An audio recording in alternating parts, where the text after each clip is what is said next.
The game is Volldampf. This is a Martin Wallace game. Choo-choos, obviously. The fact that it's a Martin Wallace game means that it's going to be a little funky. He tends to come up with something very different in each case. Now, I set this up, I was going to fiddle around with it a little bit because, as I said, it's going to be a little funky. The reason I'm down here and playing this instead of Austerlitz is summer has fully arrived. We usually get a week here, a week there where it's hot, and this is going to be one of them weeks. So, unless something changes, this might not be the only game I play in the interim. Okay, so I was going to fiddle around with it, but I decided, screw it, let me just go ahead with it. The game comes with some cheap play money, but I've gotten so addicted to using chips for the XX stuff that I don't want to fuck with the cheap money. Let me explain a little bit about the game, and then we'll dive into the setup that I've gotten and the rules. Alright, so the idea of this game is there's these commodities on the board, and your goal is to deliver them over your own track. And each time you deliver them over your own track, your income marker is going to move up along here. If you deliver them over other people's track, you'll be helping their income. And that's going to produce money for them each turn. So, you know, early gains can snowball into more opportunities. One of the keys to this game is that you have these bonds, and you kind of need them to jumpstart your position. And that's one of the reasons I thought about playing it.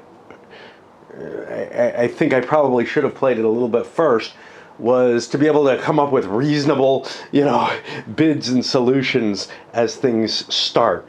So what you're going to be doing in your turn is you're going to be buying sets. There's these different pairs, and 6 players, it's pairs of track lays that you're allowed to play.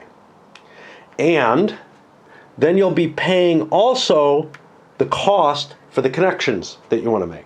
And when you make them, you put your own choo-choo track on them. After that, each player is allowed to basically deliver 2 goods. And if you refuse to deliver, if you're unable to or don't wish to deliver goods, you get one of these special effect cards. The game is entirely in German. I don't know if an English edition was made, but I picked this up in an auction, and the guy I bought it from made some really nice English cards to replace the German ones, and they're laminated and everything. And then I've got these, which are essentially what's on the back of these guys. It just tells you the phases of the game. These will tell you the turn order, which is important for a great deal of reasons. Okay, for the setup of the game, everybody gets $10, and I'm going to use my normal 1, 5, 2500, 500. Yeah, we're not going to get up there, but and that I use there. And they get, they tell you what denomination. They get a set of these track tokens. In a large number of players, it's 8. In 2 players, it goes up to 18 per player. So you're able to have more dominance of the board. It's something of a limit on how well you can do. You assign the sequence numbers. They don't really mean much. Oldest player goes first, but it's not really an advantage. And it's not much of a disadvantage. Okay. The set of tracks in less than 6 players may remove some of the cards.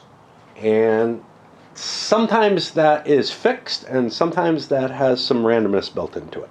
so that you don't know what the entire deck is going to be. With 6 players, the players are going to provide a fair amount of randomness, so it doesn't really matter that you know the entire deck size. One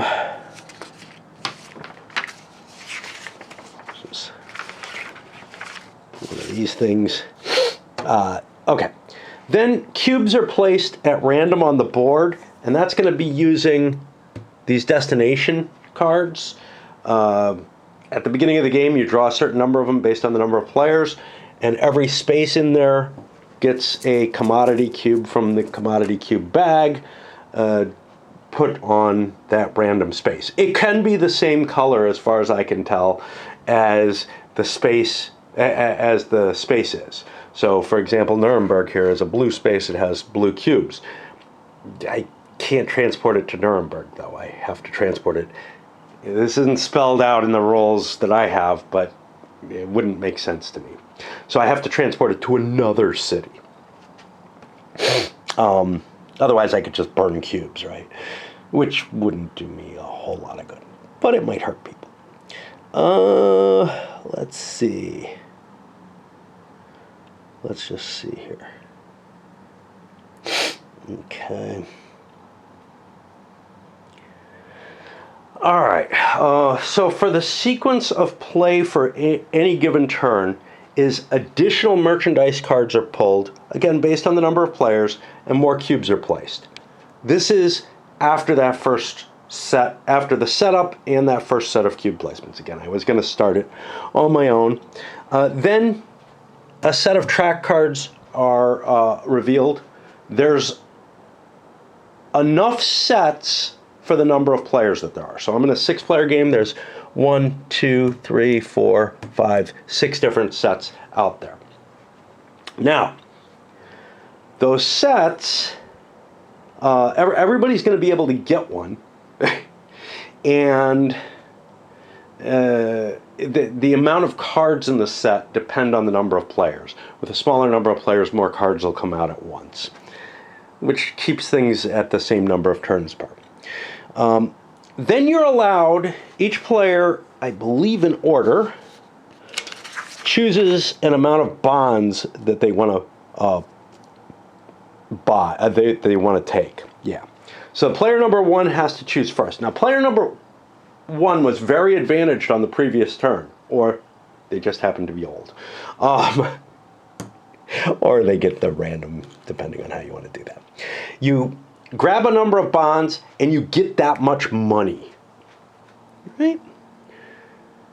Let's see.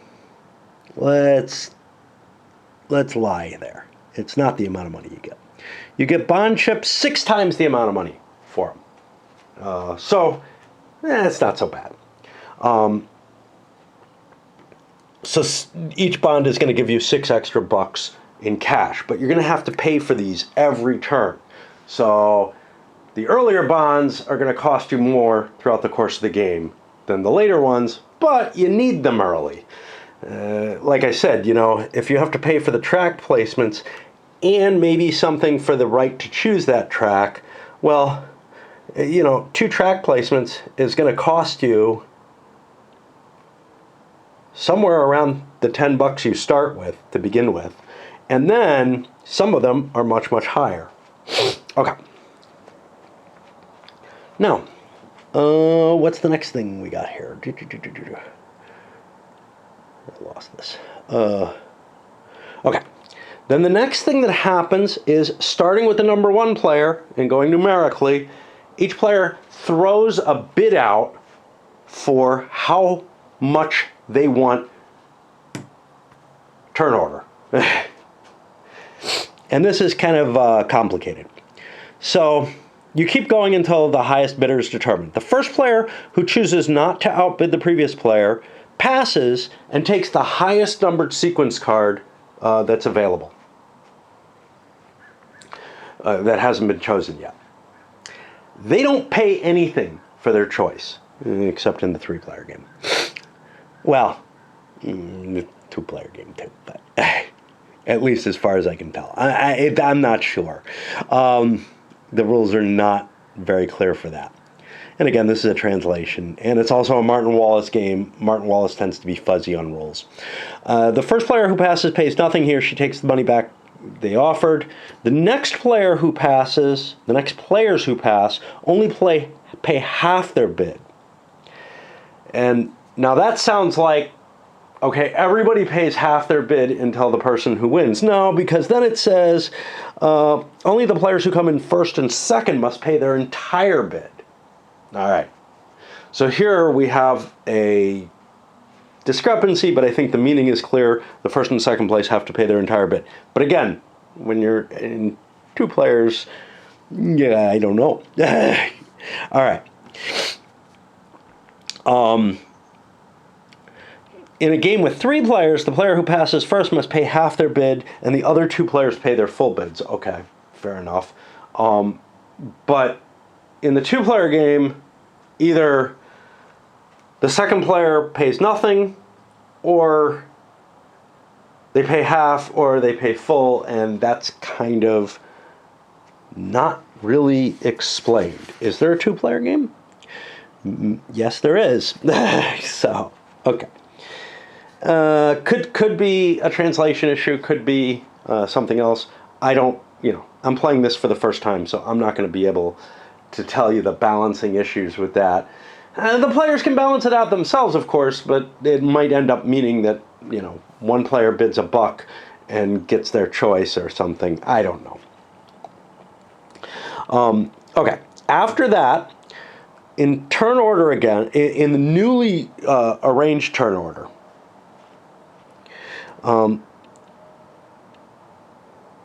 the players pick their track choices. So the new number one grabs whichever set of track he wants, all the way down to the last player. Then, again in turn order, the players get to place their track sections on the board. Now, they have to have the right color card for it. And one clever thing here, the colors and shapes are just two ways of expressing the same thing. Very helpful for anybody who has a color differentiation, color blindness issue. I don't have any problem with these colors. Oh, yay. I mean, I can see them apart perfectly fine, but they look kind of close, pastel-y. But yeah, of course, all the confusion on here makes it a little bit less, makes both the color and the shape a little harder to discern for me, but okay. That may actually be a bonus if you are colorblind, because the shape might jump out more for you than it does for anyone else, and thus become more distinguishable. I'm not sure. Anyway, you pick your track sections and you pay for those. So you've paid for your bid for the right to build track, and now you pay for the track that you build. Okay, well, I'm running out of money fast here by my calculations, right? We flip another one of these. Okay. Now, starting with the first player again, each player can transport a cube. And they can only transport it over a route of real track.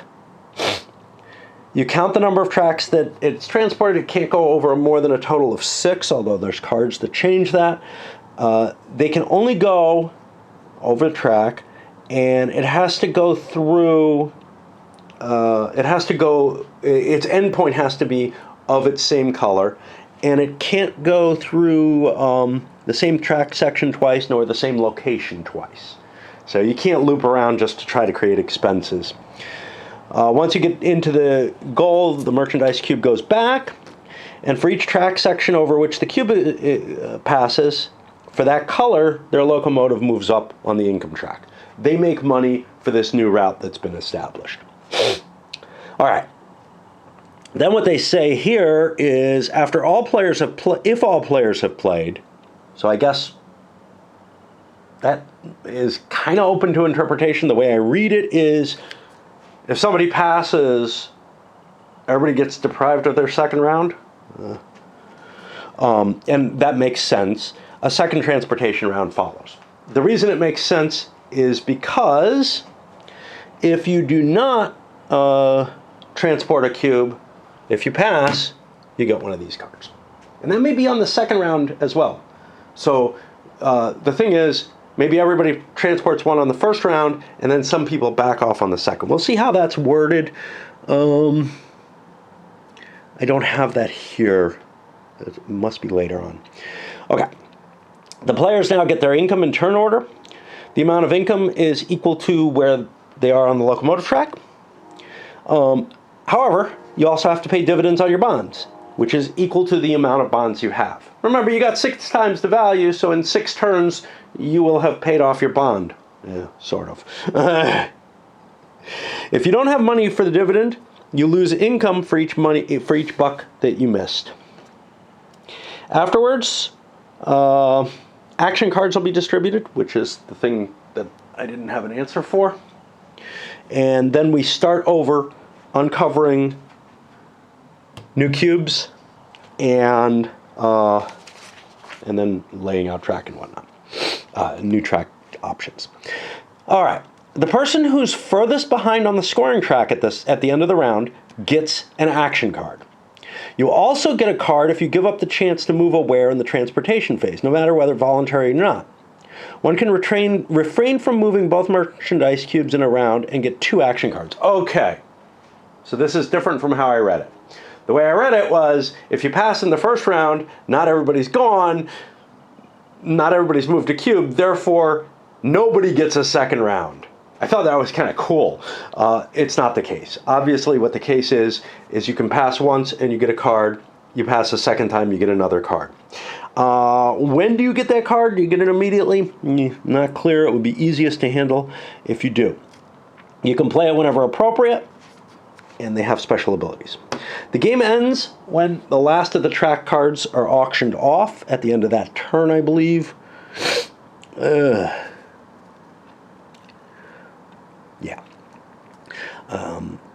They tell you how many players this will be. In the 6-player game I'm playing, or based on the players, it'll be 4 rounds. Then you determine victory point. This will be your current income minus however many bonds you have. So you pay one more time at the end of it. And you did pay... yeah, that doesn't matter. Income and dividends. I mean, as long as you break even, at least, you're fine. Whoever is furthest ahead on the scoring track wins. Money is counted in case of a tie, however. Otherwise, it doesn't really matter. Rules changes for 2-player game. The players have to secretly and simultaneously decide their bonds. Both players can take a number of bond chits, and then they secretly reveal. And the bids are made secretly and simultaneously in turn order. Okay, it explains that. Each player secretly places money up to 5 marks on the table. They reveal. The offered money is played to the bank. If they're equal, they have to repeat the offering. I guess that's additional offerings, because otherwise, you know, let's say both players show 5, they'll just keep showing 5. But they pay the whole amount. So, there's things happening on my deck, just stuff falling. For these cards, what are they? Fast locomotive. You can move a cube up to 7 track sections instead of 6. You cannot play both to increase it any further. They say 14. No, obviously. I would think 8. Subvention, subsidy. If you're in last place, you're allowed to make 3 trips instead of 2. Favorable opportunity, pay 5 marks and you can put a track section after playing a track card at any location. Play in phase 5 when the track sections are played. If the player whose turn it is to place the track sections has the card, they can ignore the printed value on the board and only pay 5 marks. So you get a cheap track section anywhere, and it can be any shape. It burns your card, though. Sabotage. You prevent a player from moving a merchandise cube. They can transport a different merchandise cube, however. Play this at the moment another player wants to move a merchandise cube. So you've set up your track to advantage yourself, but they also have an option for that track. You slap this down, you prevent them from moving that cube so that you get to move it along the track that you want. Of course, somebody else might move it along the wrong track. if you're not careful. More freight. If you're the next player to move, draw a merchandise cube from the bag and put it on a city of your choice. Play in phase 6 when the cubes are transported. You want to play this just before, well, you can only play it just before you're going to transport the merchandise. Can give you a huge advantage to set up on your track. That sounds really nice. Everything new. You can sort the display of track cards before the auction. This card can be played only once in a round. If a second player also wants to play it, the sequence cards are done to resolve this. The person with a higher card doesn't get to use it, but they do keep their card. New planning. You're allowed to move. You're allowed to a merchandise cube into another city of your choice. I think move. Playing the card, you can use it at any time. It must be your turn. You can't block somebody else transporting the cube, but you can move a cube to someplace that'll be advantageous to you. And you can see these cards are going to give you huge advantages. But remember, there's sort of a catch-up effect. You didn't move it, you didn't transport a cube, you get one. Or you're in last place, you get one. And then they tell you about Martin Wallace. There's copies of the cards, but these were all printed out nicely by presumably whoever I won the auction from. Nice set of, I got a nice set of XX and other train-like games, all of which were really reasonable bins. Unfortunately, I don't think I can play in the auction game anymore. I bought something on the marketplace because they take credit cards, but I think my PayPal is fucked up now. So, I don't know. Someday maybe they'll allow me to use it. I can access it very seldomly now. All right, let's send this up, and then I'll start playing.